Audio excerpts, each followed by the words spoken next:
प्रस्थान करेंगे।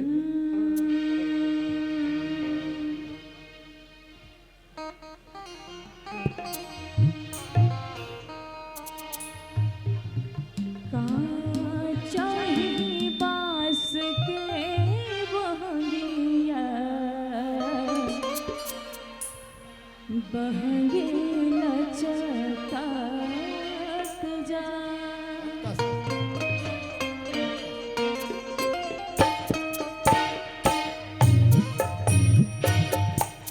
छठी मैया के लिए आप लोग हाथ उठाएंगे और कहना है क्या?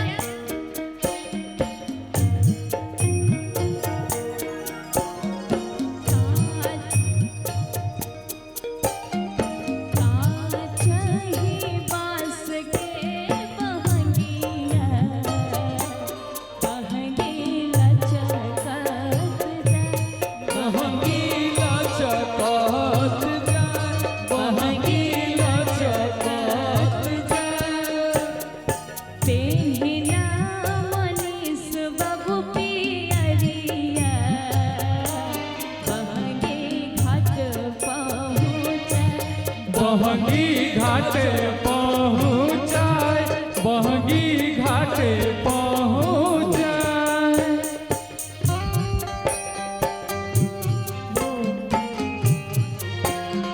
पता है आप लोगों को नहीं अच्छा लगता है, फिर भी छठी मैया के लिए कम से कम अपने आप को माफ कर लीजिए, दूसरे को मत करिए, अपने आप को माफ कर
बहंगी लचकाते जाए, बहंगी लचकाते जाए।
बोलिए छठी मैया की।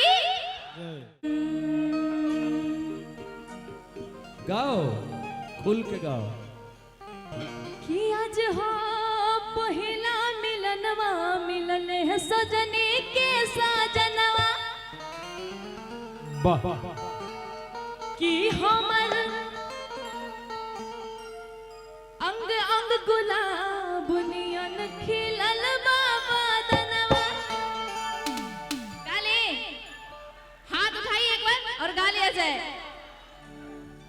कि आज हा पहिला मिलनवा मिलल है सजनी के साजनवा कि हमर अंग अंग गुलाब नियन खिलल बाबा दनवा कि सुनी सुनी भगवान। देखिए भैया एगो लड़का के शादी भइल ह और वो लड़का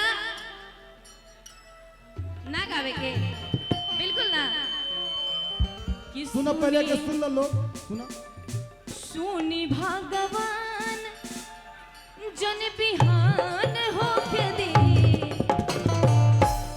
कि बर्दाश्त के गोली खा सुनी बर्दाश्त के गोली खा ए भैया ना और एक कुछ खा मतलब डंडा खा तर त निमन लगता जे राय से खा खा के त नहीं निमन लगो जे खा के आइल बारा ओ खातिर कहे के बा का अरे कि जो हमरे बाबू को पसंद है वो बिहरवा में बंद है। जो हमरे सोना को पसंद है वो बिहरवा में बंद है। प्रिया ऐसे थोड़ा सा सब्र करिए। यहाँ से मैं चाहूंगा कि अंतिम प्रस्तुति के रूप में एक छठ गीत माननीय गा दो। नेताजी एक छठ गा दो के गाड़ी के जो ड्राइवर साहब हैं उनसे आग्रह है नेताजी कि गाड़ी के पास चले जाए। चलिए छठ लेते हैं एक लास्ट सॉन्ग और एक लास्ट सॉन्ग छठ गा के